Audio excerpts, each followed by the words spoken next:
Welcome back, everyone. It's time now for our Top 4 in 4 segment, where I review the top 4 stories of the week in 4 minutes. These stories consist of the most interesting headlines and images that definitely caught our eye this week. First up, headline number 4, boxing great Muhammad Ali returns to his old Kentucky neighborhood one last time. This morning, Ali's body will ride in a miles-long procession spanning his life from his boyhood home to the boulevard that bears his name and the museum that stands as a lasting tribute to his boxing triumphs. Then in the afternoon, thousands of people will gather at the KFC Yum Center for a public memorial service. The boxing legend, known for his way with words, his cocky demeanor, and his militant stance against the Vietnam War, died last Friday at 74 after a long battle with Parkinson's disease.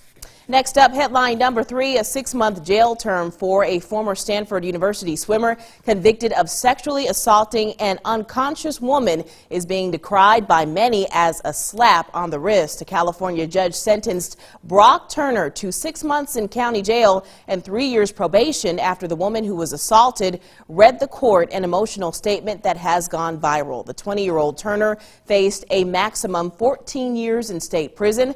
Prosecutors had asked for a 6-year term. He is expected to serve 3 months with good behavior. Turner will also have to register as a sex offender for life and complete a sex offender management program. The young woman Turner assaulted told the court she should not be viewed as, quote, a drunk victim discarded behind a dumpster, nor should the scales of justice be tipped in favor of the all-American swimmer. She described how the attack left her closed off, angry, self-deprecating, tired, irritable, and empty. Santa Clara County Superior Court Judge Aaron Persky said in handing down the punishment that a longer sentence would have a severe impact on Turner. Persky said he took into consideration Turner's age and the fact that he'd never been convicted of a serious crime before. The case has become a flashpoint in what advocates have called an epidemic of violence against women on college campuses. Well, headline number 2, President Barack Obama and Massachusetts Senator Elizabeth Warren are endorsing Hillary Clinton. It's official. Obama gave his blessing of the Democratic presumptive nominee in a video released about an hour after he met with Bernie Sanders at the White House. President Obama is also praising Democratic primary candidate Sanders for engaging young voters and highlighting the issues of income inequality and money in politics.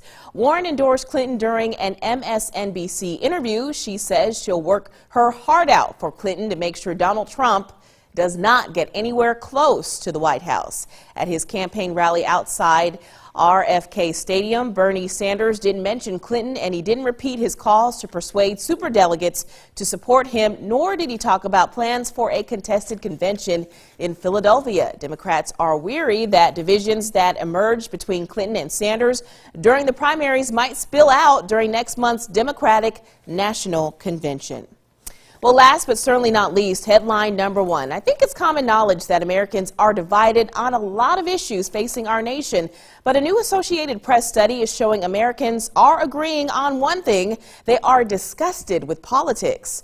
The Associated Press interviewed a wide range of Americans to get a sense of what they think about the nation's greatness in the twilight of President Barack Obama's 8 years in office. The responses were as different as Americans themselves, yet a theme emerged. America is divided by political party, choice of media, income, gender, race or ethnic group, religious faith or not, generation, geography, and general outlook on the country's future. The survey also found just 13% of Americans are proud of the 2016 election and 55% feel helpless. Only 10% have a great deal of confidence in the overall political system, with a 4% having a great deal of confidence in Congress, 15% in the executive branch, 24% in the Supreme Court. Few Americans see either political party as responsive to ordinary voters. Well, here's another thing we can all get behind. Be sure to join me next week as I stack a new list of interesting stories and headlines that made the cut next week. We'll be right back after this.